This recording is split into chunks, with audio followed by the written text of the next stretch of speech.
cómo los tratan, cómo se portan.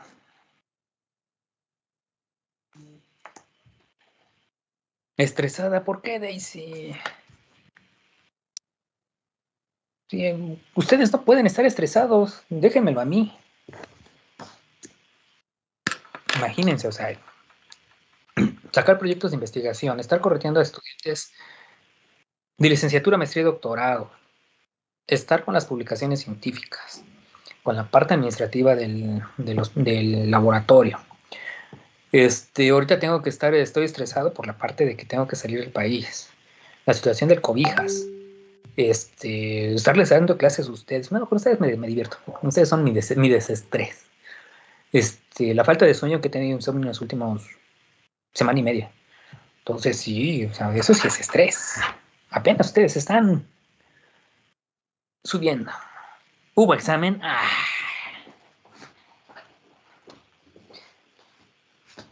¿Examen de qué tuvieron? A ver. Dígame.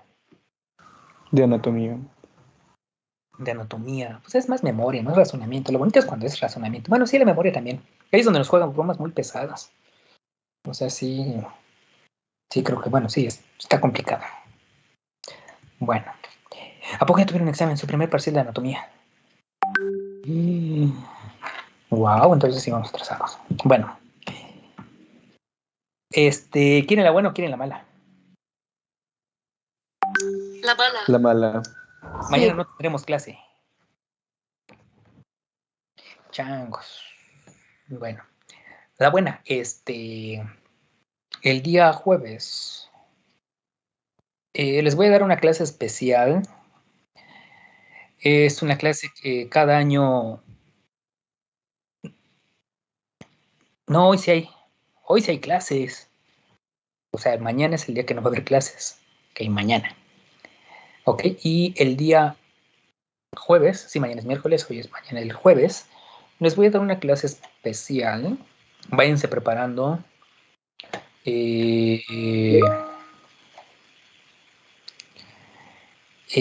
No es tan mala. No, esa es la buena. La del jueves es una clase especial. Para que se vayan preparando, se vayan deprimiendo o alegrando para algunos va a ser depresivo. Que va a ser acerca del 14 de febrero. Es una clase que siempre les doy muy, muy especial porque abordo muchos temas fisiológicos. Entonces, está divertida. Bueno, es divertida, a final de cuentas, termino con aplausos. Muchas veces felicitaciones, en algunos casos me reclaman y me dicen, ¿sabes qué? Me acabas de deprimir. Y digo, bueno, perdón, pero dice, pero realmente nos enseñaste algo, lo que es la realidad. No, pues sí.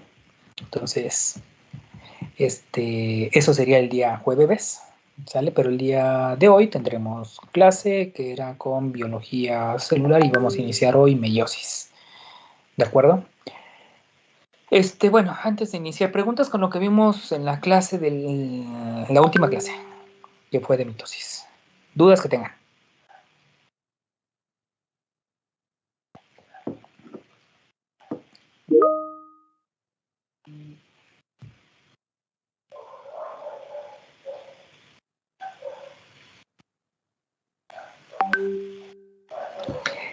Ok, bien. Ay, ¿por qué hacen esas preguntas?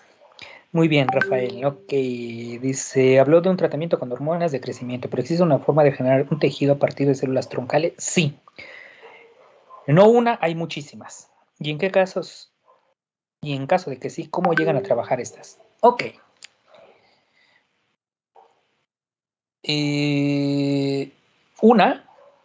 Bueno, hay dos técnicas muy grandes. Ok, la primera, que es la obtención de células troncales, ok. Dependerá de qué características las quieras. ¿De qué características les gustaría tener las células troncales? Para que les diga de dónde las vamos a obtener.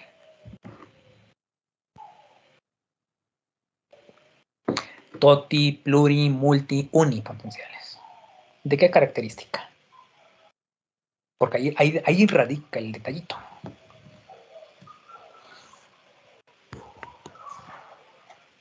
Órale, tengo que un montón de pros por ahí. Bueno, Bien, pluripotenciales. Pregunta. Bueno, no pregunta. Ok. En el caso de las pluri, acuérdense. ¿Y por qué pluri? ¿Por qué quieren pluri?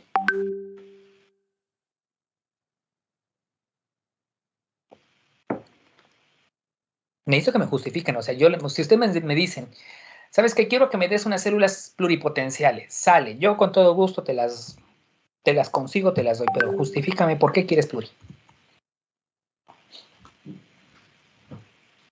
No me digas, es que le voy a reconstruir una X cosa a mi abuelita. No, o sea, ¿por qué? En general.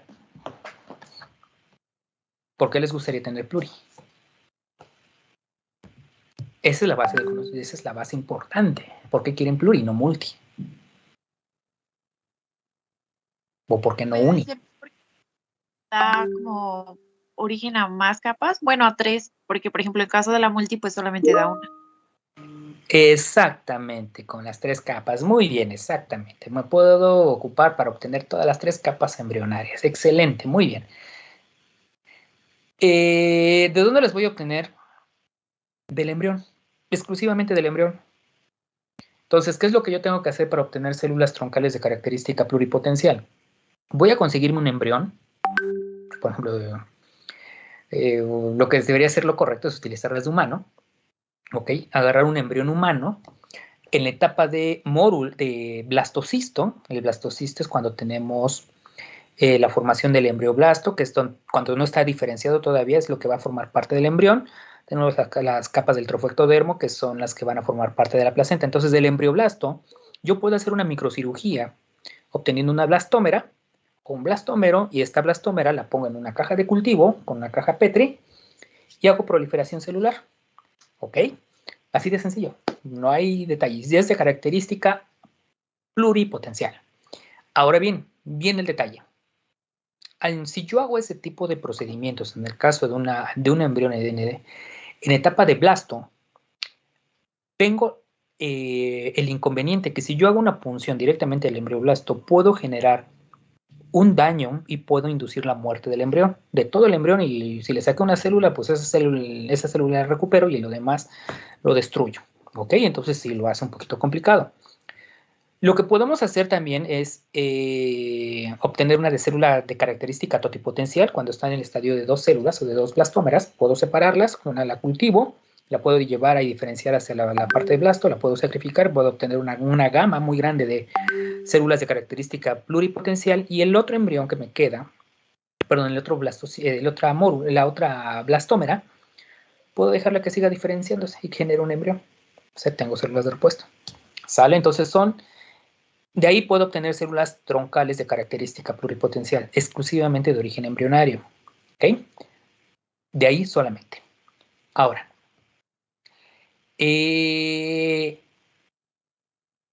se han encontrado, salió un trabajo publicado en 2005, si no mal lo recuerdo, de un doctor en la Universidad de California. Se llama Xin Tao, es un doctor chino, bueno, ya retirado. Trabajaba para la Universidad de California, no me acuerdo en qué campus, el doctor Xin Tao. Y lo que hizo él fue, utilizando modelos animales, resulta que encontró células troncales de característica pluripotencial y los encontró en individuos adultos, bueno, relativamente adultos, pediátricos. Ok, entonces él utilizó como modelo la oveja. Entonces en la oveja veía que le quitaba los dientes, ok, a la oveja, y de la médula dentaria encontró células troncales de característica pluripotencial. Entonces lo que hizo él fue taladrar la médula dentaria, sacó par de las células troncales y las implantó directamente al remanente donde estaba el huequito de los dientes y generaba nuevos dientes. Entonces dices, wow, entonces sí podemos generar nuevas células troncales de característica pluripotencial.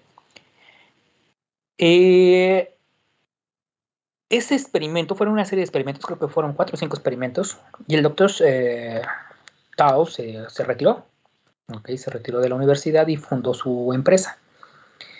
Esta empresa se encarga principalmente de obtener células troncales de característica pluripotencial en niños. ¿Y de dónde saca los dientes? Bueno, de los dientes de leche. Los dientes de leche, en la médula dentaria de los dientes de leche, presenta todavía células con característica pluripotencial. Entonces, este doctor lo que hace es que, por ejemplo, si ustedes tienen un niño ahorita, dice, y se le está cayendo los dientes, ustedes le hablan, ¿sabe qué, doctor? No me acuerdo cómo se llama, su compañía, ahorita no me acuerdo, pero déjame buscarlo.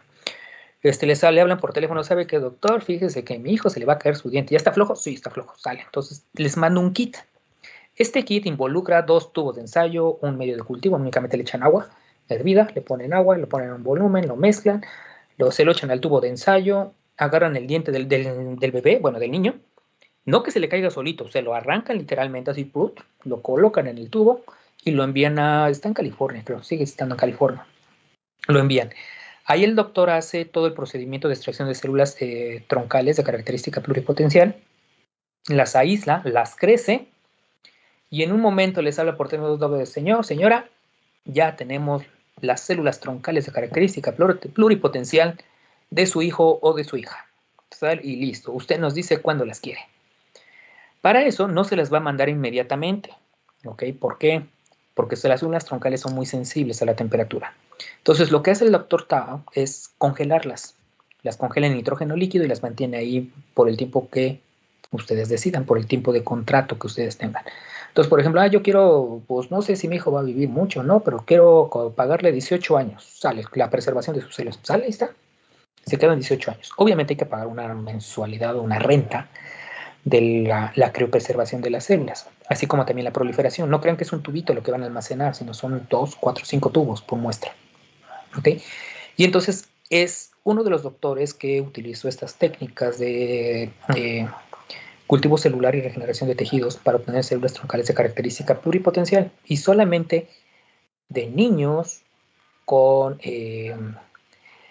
dientes de leche. ¿Ok? Entonces esa es la otra técnica, pero necesitamos conseguir niños de esa edad. Ahora, otra de las técnicas no tan novedosas, tiene más o menos como unos 20 años, que se obtienen células troncales de característica pluripotencial de embriones de otras especies, se llaman genoimplantes.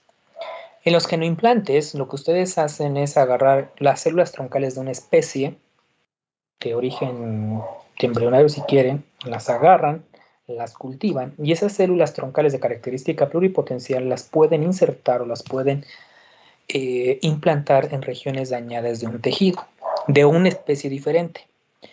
Esta serie de experimentos se hicieron, por ejemplo, se hizo el trasplante experimental de un ratón, de células troncales de ratón a conejo. Entonces, estas células troncales de ratón de característica pluripotencial se diferenciaron en 2 tipos celulares, una en células dopaminérgicas y la otra en células de Langerhans. Las células troncales dopaminérgicas son las que cerebrales, de característica cerebral, para sintetizar dopamina. Y las otras que son de Langerhans tienen que ver para la síntesis de insulina. Entonces, todas de origen de ratón. Entonces, lo que hicieron en el caso de este experimento, que me gustó muchísimo, es que agarraron las de ratón y la implantaron en un conejo al cual se le indujo una destrucción del área prefrontal, que son regiones de neuronas dopaminérgicas, le generaron un Parkinson, entre comillas, y entonces esas células de origen de ratón las implantaron en el cerebro del conejo y se volvieron funcionales. Entonces, ese se le llama genoimplantes de células troncales, y han sido funcionales. Esas son las más relativamente viejitas, ¿ok? Cuando ya tienen como 20 años, que es ese tipo de técnicas. Hace más o menos unos 5 años, hay una técnica que se llama transdiferenciación.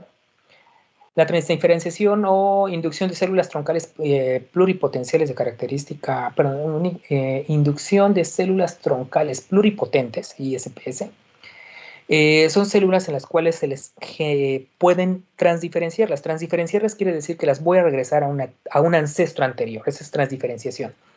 La diferenciación es de una hacia adelante, es decir, vamos a diferenciarlas. Esa es diferenciación, y transdiferenciación es regresarlas a un ancestro anterior, es decir, quitarles esa memoria. ¿Ok? Regresarlas a una etapa anterior. Entonces se hace ya transdiferenciación, se han hecho en células troncales de gametos, de células de la piel, cardíacas, sanguíneas, de toda la gama de vida y por haber. Y ahí se utilizan métodos bioquímicos, agarran una célula X, por ejemplo las de piel, las de músculo, tejido sanguíneo, las agarran, las ponen en una cajita Petri, les ponen factores de diferenciación, ahí le echan un cóctel de moléculas, ven cómo van modificándose las células, se transdiferencian y una vez que se vuelven pluripotentes, o totipotentes y pluripotentes, dependiendo de marcadores moleculares, ya las seleccionan y entonces esas células ya las proliferan y ya pueden tener células troncales de característica multi, pluri y totipotenciales. De los que yo conozco bien, son de células troncales inducidas. Células troncales pluripotentes inducidas son las de gametos. Por ejemplo, se utilizan para pacientes que no pueden tener, que son estériles, es decir, que no forman óvulos ni espermatozoides. Se han obtenido células, se han transdiferenciado para células gaméticas, han sido funcionales y además tienen la capacidad de poder ser fértiles. Por lo menos de fertilidad ya se han hecho en varias especies, en ratones, conejos y gatos. Entonces, son las maneras de cómo podemos obtener células troncales de característica pluripotente.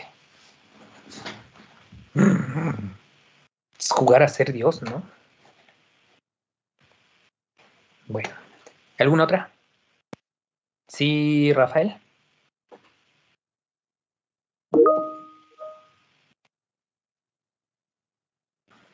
Sí, bueno, yo cuando estaba estudiando decía, ¿a poco yo? Eso se llama técnicas de regeneración de tejidos.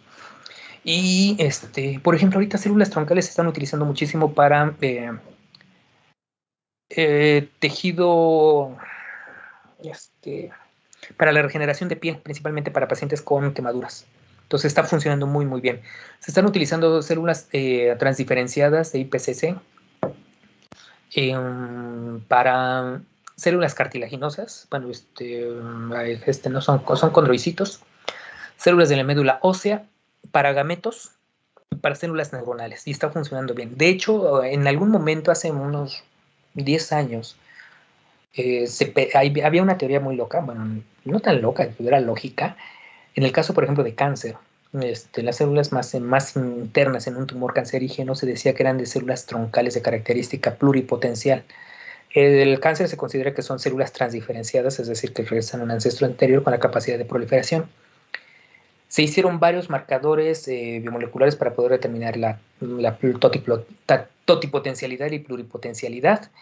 Sí dieron marcas, pero no, cuando se trataron de diferenciarlas hubo errores. Entonces no era factible, principalmente por la gran cantidad de mutaciones genéticas que presentan las células tumorales. Entonces, era una teoría buena, factible, pero no progresó. ¿Sí? ¿Alguna otra duda, pregunta? ¿No? Bueno, entonces vámonos a la clase. Bueno, ¿quién me dice 5 diferencias entre mitosis y meiosis? Diferencias entre mitosis y meiosis. 5 al menos. ¿Quién dice yo? Eso ya lo vieron. Ya vimos mitosis en la clase pasada. Ahora vamos a ver meiosis. Pero ¿cuál es la diferencia entre mitosis y meiosis?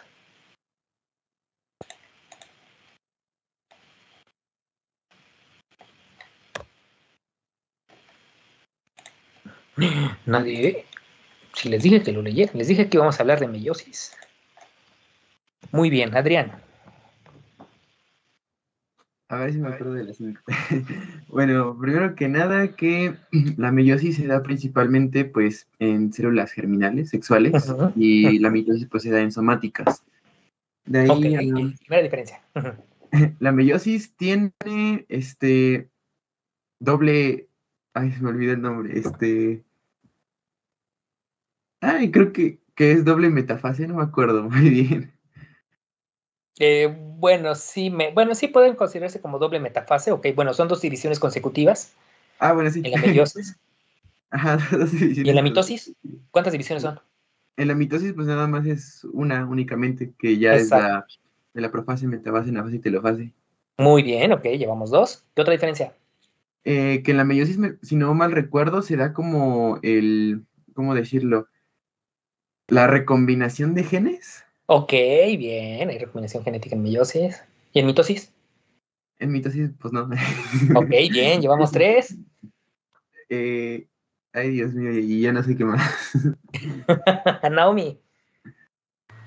Sí decía que el número de células que se obtienen de la mitosis son 2 y en la Ok, meiosis son 4. bien. Creo 4 que diferencias. es am, que el número de cromosomas de las células hijas de la mitosis son diploides y de la meiosis son haploides. Excelente, muy bien. Muy bien, Naomi. Ana, ¿alguna otra diferencia? Pues, ¿qué más? Pues recuerdo que en la anafase de la mitosis, creo que los centrómeros se dividen en la anafase, pero me parece que en la meiosis es en la anafase 2. ¿Qué otra cosa? Ay, es que ya dijeron nomás. Ok. ¿Quién tiene levantada la mano? A ver, déjame ver. Wendy.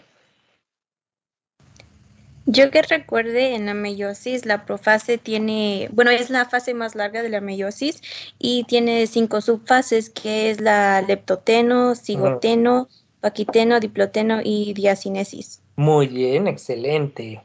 Dante, ¿qué otra diferencia? No sé si ya la mencionaron, es que mencionaron muchas, pero por ejemplo, la mitosis es para cualquier tipo de célula del cuerpo y la meiosis solo para las sexuales, ¿no? Y Ujú. que se necesita para la mitosis 2 diploides, ¿no? Que son los números de cromosomas de su célula, célula madre, ¿no? Y en la otra, no, en la otra sí se necesitan no creo cómo se llaman, los haploides, ¿no? Que son el número de cromosomas de las células hijas. Y no sé, que por ejemplo, una es para ayudar con la variabilidad de los genes o Ujú. para procrear más especie. Y la mitosis, pues simplemente pues puede ser para crecer nuevos tejidos, para ayudar a la renovación de las células Ok. o simplemente como para ayudar al proceso de, no sé, de mantenimiento para Ujú. el individuo, ¿no? Ok, bien. Samantha. Sí, igual no sé si ya lo habían comentado, pero como tal que la mitosis, pues su función va a ser para lo del crecimiento, o sea, ahí por Ujú. ejemplo, generar nuevas células Ok. dentro de los tejidos y en la meiosis pues es más como la parte de los gametos que comentaban, entonces era pues la reproducción.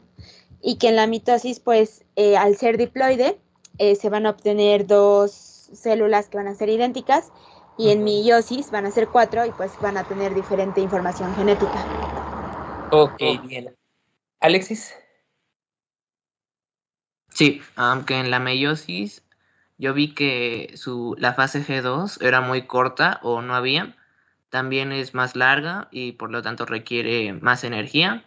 Y Ujú. algo que usted nos había mencionado era que pues en la mitosis vamos a tener 2 células hijas y en la meiosis, en el caso de los espermatozoides, pues vamos a tener 4 células diferentes, pero solo un óvulo. Exacto. Bueno, ahorita vamos a aclarar eso. Vamos a ver cómo funciona esta parte. Muy bien.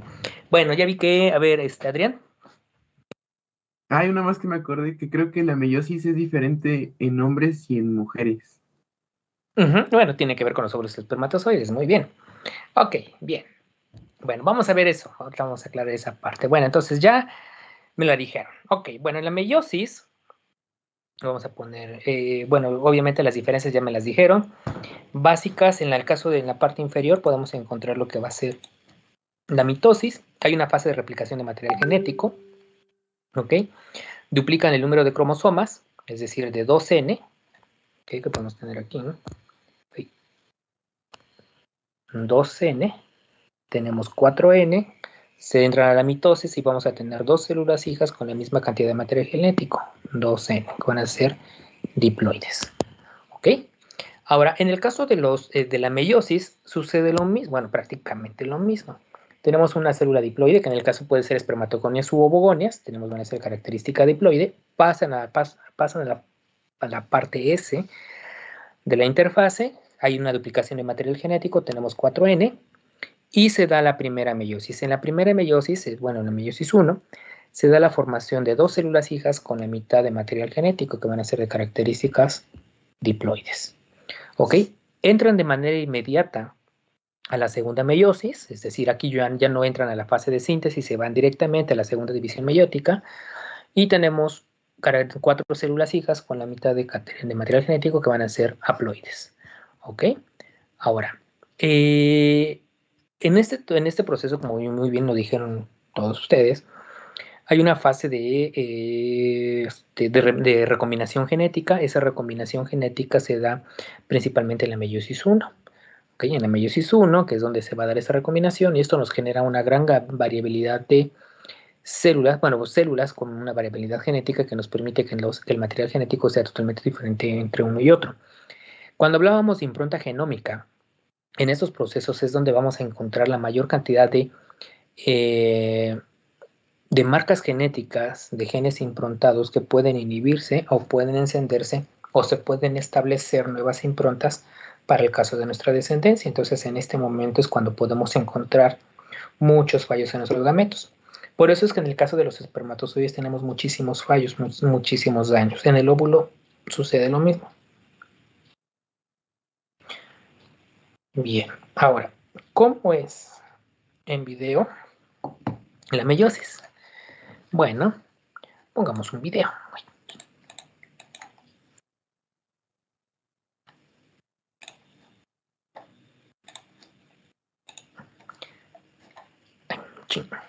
¿Qué hice?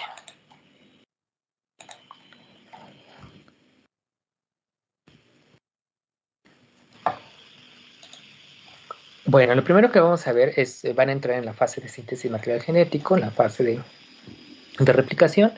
Tenemos la compactación de los cromosomas y tenemos las cromatides, el apareamiento de los cromosomas. Ok, este es durante la meiosis 1. Y en este momento vamos a tener lo que va a ser la recombinación genética. Generalmente va a haber un intercambio de lo que van a ser las regiones teloméricas de los cromosomas pareados. Obviamente aquí ya hay una destrucción de los núcleos. ¿Okay? Y en ese momento tenemos ya la recombinación.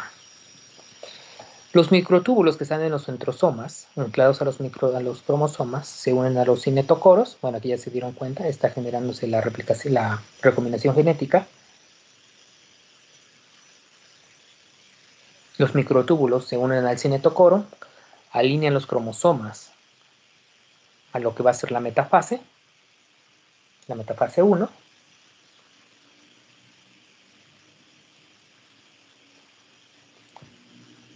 Y se da la separación de las cromátides. Inmediatamente, los centrosomas, a través de los microtúbulos, anclan a las cromátides hijas hacia polos opuestos. No hay fase ya de síntesis, ya no hay recombinación genética.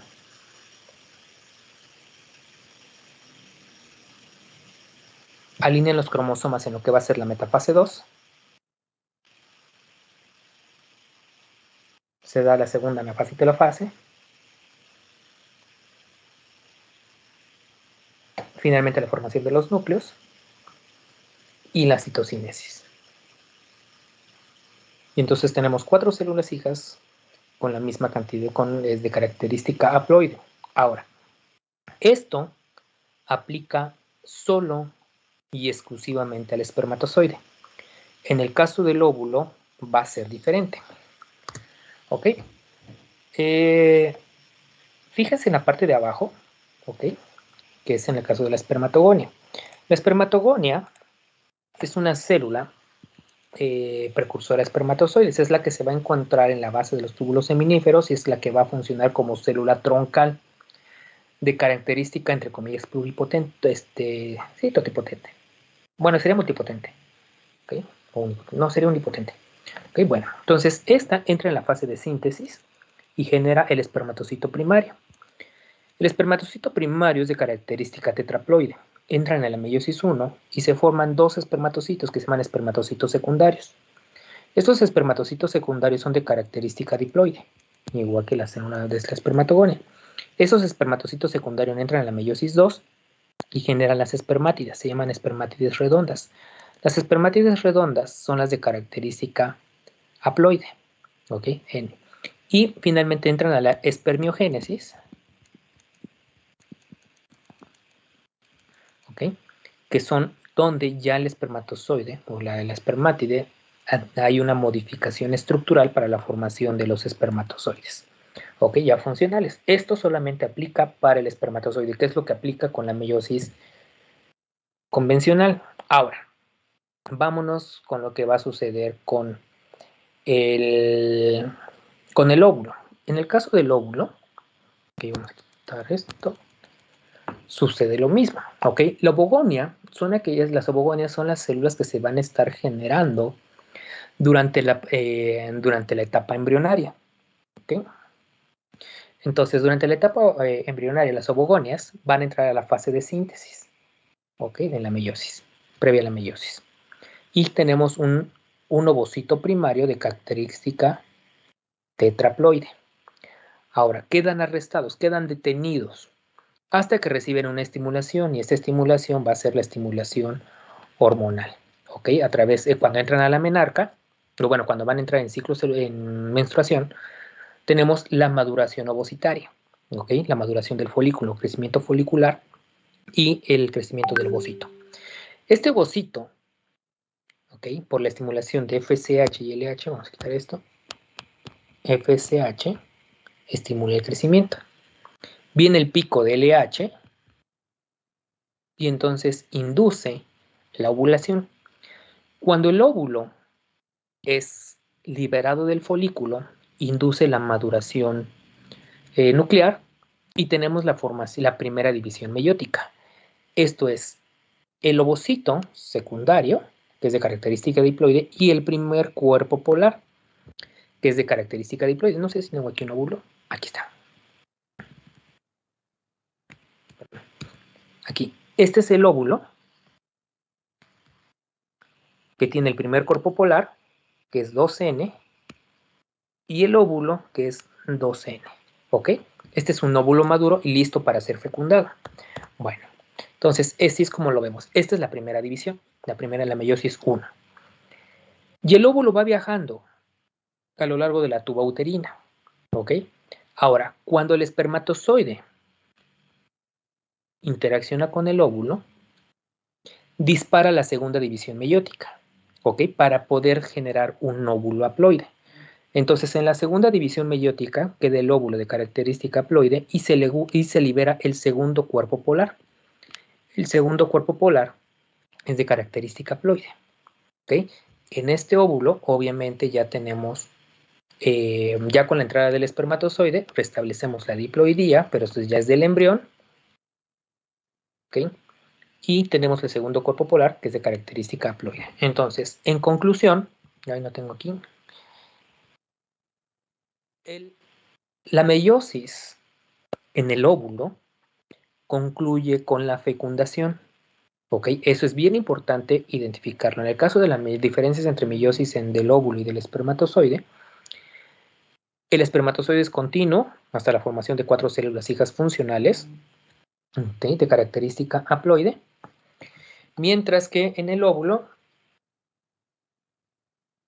¿okay? Es diferente. Se generan 3 células hijas, una de característica haploide, bueno, 2 de característica haploide y una de característica diploide. Segundo, la meiosis en el óvulo se concluye con la fecundación o la fertilización del espermatozoide. No antes, no después. ¿De acuerdo? Entonces tienen diferencias entre uno y otro. Ahora, aquí podemos ver que el óvulo pasa por diferentes etapas. Este que vemos aquí, este es un óvulo folicular. Ok, esos se encuentran dentro del óvulo. ¿Cómo lo identifico? Con la presencia del núcleo. El núcleo es este que está aquí. Ok, este núcleo es de característica tetraploide. Cuando inicia, o que cuando se dispara la meiosis 1, el núcleo se destruye, ¿ok? Y entramos al núcleo, perdón, al primer cuerpo polar. Este es primer cuerpo polar de característica diploide, y el óvulo va a ser de característica diploide. Cuando llegue el espermatozoide haploide, se dispara la segunda división meiótica y tenemos la formación del segundo cuerpo polar. La presencia en un óvulo, cuando vemos la presencia del segundo cuerpo polar, podemos decir que el óvulo ya terminó su división meiótica y está fecundado. Obviamente, durante el proceso de maduración de división meiótica de los óvulos podemos encontrar fallos. ¿Cómo en qué tipo de fallos? Como en este caso. Hay la presencia de dos estructuras, se llaman núcleos, perdón, se me olvidaba decirles, estos se llaman vesículas germinales. Ok, la vesícula germinal del ovocito. Ok, cuando se rompe se llama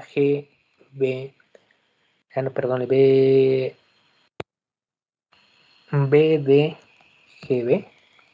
Ok, BDGB es breakdown germinal vesicle, que es rompimiento de la vesícula germinal, que este es un estado de maduración ovocitaria. Y cuando tenemos la presencia del primer cuerpo polar, decimos que es un óvulo maduro. ¿Ok? Ahora, podemos tener fallos en donde ambas vesículas, se divida, pero no se separen. Esto se llama presencia de dos vesículas germinales. ¿Ok? Este es un fallo normal. Es una falla en los procesos de maduración meiótica del ovocito. Esto obviamente no es incompatible con la vida. Si es que fuera fertilizado, no se desarrollan los embriones y generalmente se mueren. O podemos tener lo contrario, por ejemplo, que durante los procesos de división meiótica, fíjense aquí, el cuerpo polar está muy grande, el óvulo es más pequeñito. ¿Qué creen que haya pasado aquí?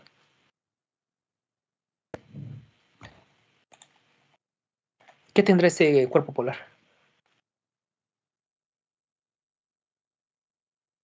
De hecho, es un óvulo que no se puede fertilizar. Bueno, más bien no desarrolla embrión. ¿Qué creen que haya pasado ahí? ¿Cuál sería la lógica?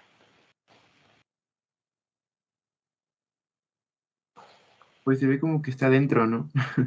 No, está dentro del óvulo. Bueno, no está dentro del óvulo, está por fuera del óvulo. Es el cuerpo polar.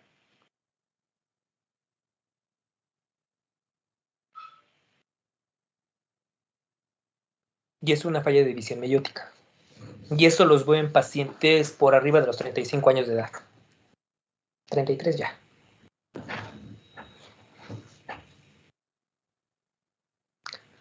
¿Cuál es la función de la meiosis?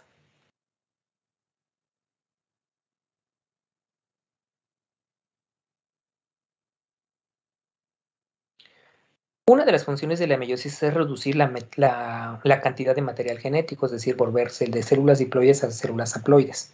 Ok, entonces en este óvulo que vemos aquí, el primer cuerpo polar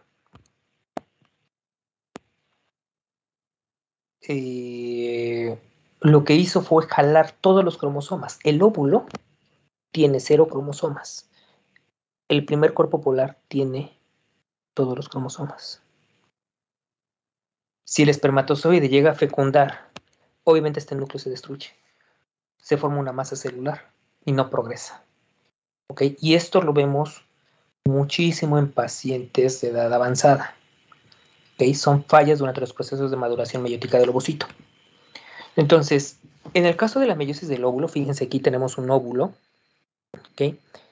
Que está en metafase 2, es decir, que están los cromosomas alineados en la metafase 2, listos para la segunda división meiótica. Tengo la presencia del primer cuerpo polar. Cuando llega el espermatozoide y se fecunda, ¿ok? Tenemos la formación de los pronúcleos masculinos y femeninos, que es los núcleos del óvulo y de espermatozoides, y tenemos la formación de los dos cuerpos polares. Cuando yo veo la presencia de los dos cuerpos polares, quiere decir que es un óvulo fecundado. Los pronúcleos, que son lo que es el material genético condensado, tanto de origen paterno como materno, se fusionan, se restablece la diploidía y se da la primera división mitótica. Y entonces con esto ya arrancamos el proceso de división embrionaria. Entonces es muy importante que muchas fallas, por ejemplo, de implantación, de desarrollo embrionario, son debido a fallas principalmente durante el proceso de maduración meiótica. Con este video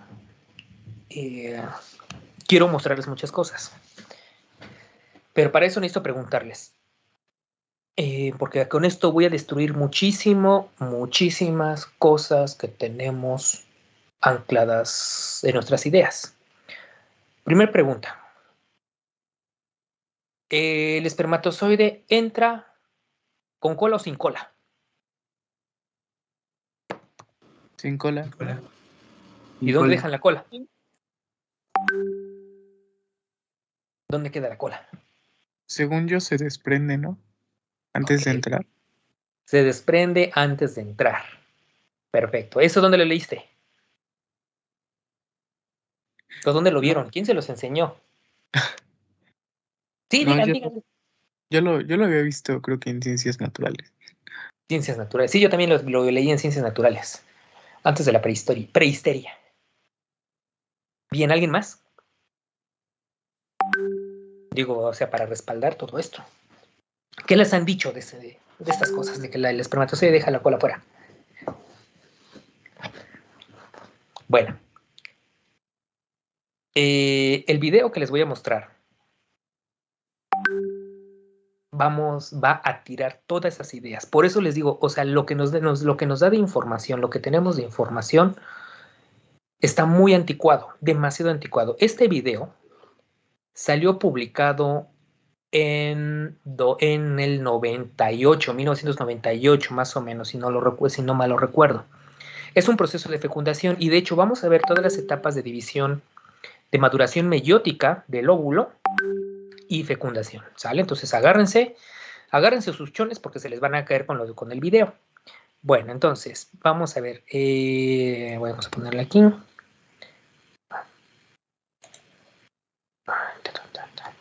A ver si corro así solito. No corro solito. Bueno, aquí lo que estamos viendo, podemos ver lo que es la vesícula germinal. Aquí fíjense en su nucleolo. Esto que está aquí, esta capa, se llama zona pelúcida. ¿Okay? Y todo esto es el óvulo. ¿Sale? Entonces, fíjense lo que le va a suceder.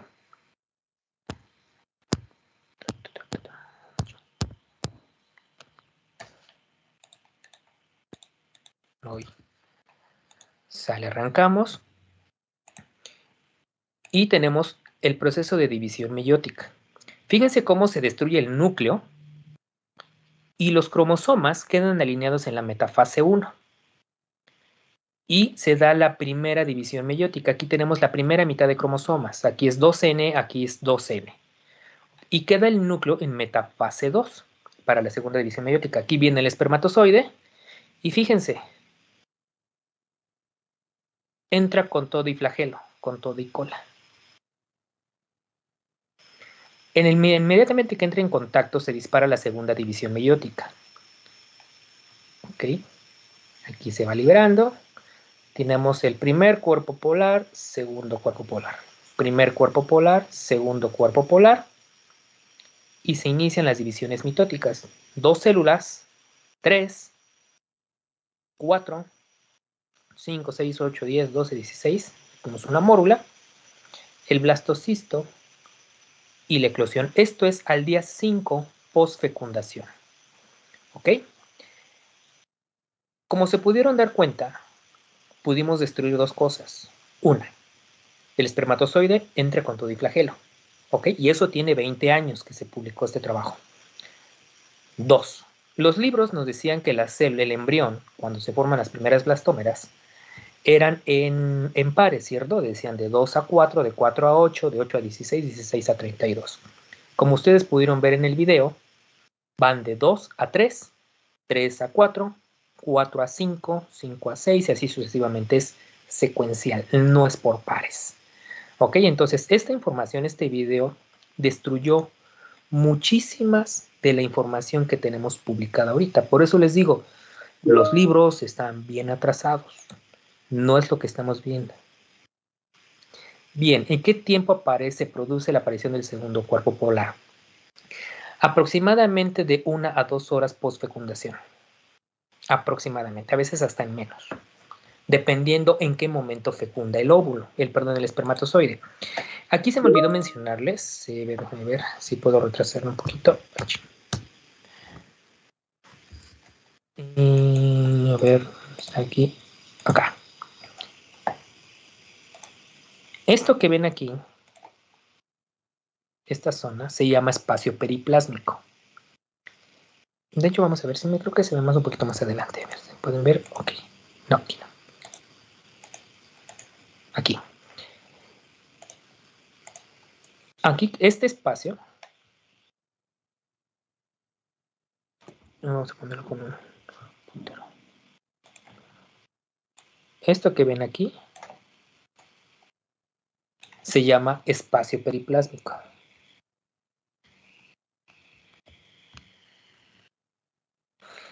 Cuando veamos fecundación, ¿ok? El espermatozoide puede entrar aquí, fecunda, pero no fecunda la primera, puede ir, venir, darse vuelta, golpear, va, viene y fecunda hasta él, podremos decir hasta que él quiere.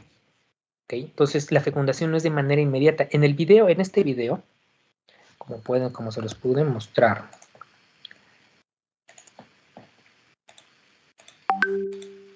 cuando entra con todo y flagelo, ¿ya vieron cómo entra? ¿Okay? E interacciona. Cuando entra, a veces no, aquí fecundó de manera perpendicular, pero voy a mostrarles videos más adelante cuando veamos fecundación, cómo el espermatozoide puede jugar, va, viene, golpea, gira y se le ocurre fecundar cuando él quiera. ¿Ok? Entonces, muchas de las cosas que teníamos en los libros, pues ya tienen erróneo, están errados. De hecho, me he encontrado algunos libros de ginecología y obstetricia que siguen diciendo que el espermatozoide deja su cola fuera. De hecho, de manera particular, nosotros hacemos en el laboratorio seguimiento de fecundación e identificamos flagelo. Una manera de poder saber que realmente el espermatozoide fecundó es identificar flagelo dentro del óvulo. Y eso lo hacemos por microscopía de fluorescencia. Y de hecho les voy a mostrar algunas fotografías, ¿okay? Que realmente fecunda con todo y cola. ¿Cuál es el papel de la cola dentro del óvulo? Ninguna, que se lo come. Anteriormente decían las mitocondrias.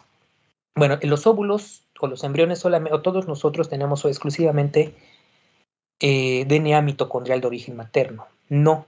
Recientemente se ha encontrado que todos los humanos, bueno, los embriones humanos, todavía pueden mantener remanentes de ADN mitocondrial paterno, de origen paterno. Y de hecho sabemos ahora que mutaciones en el ADN mitocondrial paterno está relacionado con muchas enfermedades neurodegenerativas. Entonces, mucho de lo que tenemos en los libros está ya descontinuado. ¿Okay? Bueno. Preguntas que tengan. Por mi parte, no, muchas gracias. ¿Alguna otra? ¿No? Pues sí. Bueno, ¿cuál sería entonces la función de los cuerpos polares como tal? Eliminar la mitad de material genético. Es lo único que hace. De origen materno. Es su única función de los cuerpos polares. No hay otra más. Aunque, bueno, con mis alumnos de biotecnología, a ellos les enseño, por ejemplo, que estos cuerpos polares los puedo utilizar para una técnica que se llama reconstrucción ovocitaria, es decir, podemos generar nuevos óvulos. O para reparar óvulos. Entonces, eso es lo único que hace por eso podemos rescatar los cuerpos polares.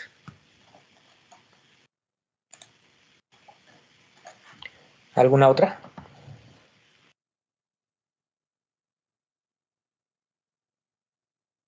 ¿No? Pues vámonos.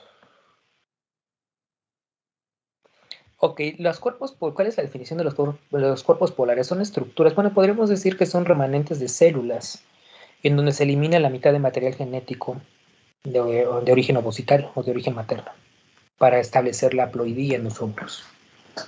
Recuerden, el primer cuerpo polar, ¿okay? Es de característica diploide. El segundo cuerpo polar es de característica haploide. Y va a culminar la meiosis con la fecundación. Entonces, acuérdense muy bien. ¿Sale? El óvulo, si es que no se fecunda, no concluyó su meiosis.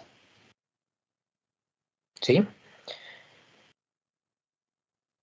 Bueno, ¿alguna otra? ¿No? Pues vámonos, que aquí espanta.